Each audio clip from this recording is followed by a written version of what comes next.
Muna ang third area nato. Kung salin sa R80. Kung bati na gihapon. Salamat ta kay nakapahuway-pahuway ta sa pag-apply o pang-control sa piyangaw. Kay nilurang ang piyangaw.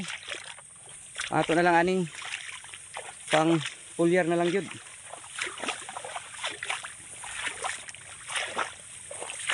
Pulyar unya insect repellent po.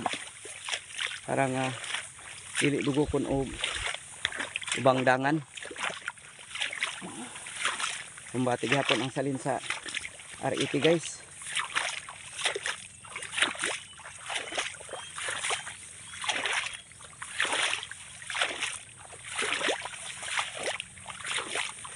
Ikan karon paabot na lang ta og mga 15 days. Ma-harvest na nato ni. Kaya naatay huwatan kining mga uwahi nakagawas nga bunga. May maagad nato ni. Green pagid ning uwahi.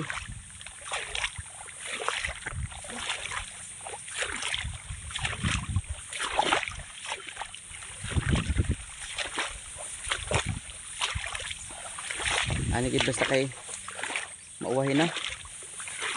Medyo masilan. Okay. Daga nagdangan, masulo na nato. Iyang panahon pod. Doong na ni balik ang ting-ulan. Ay kuyaw ni hanginon og kusog kay hapla man. Magani kay wala kay kusog nga hangin. Wala kay maepektuhan ni atong humay.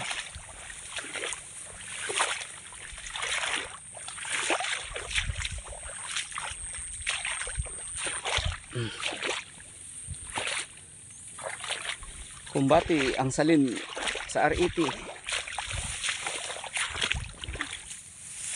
Habis gihapon ta ani. Lagi kayo. Daghan. At least na ay nakuha nato.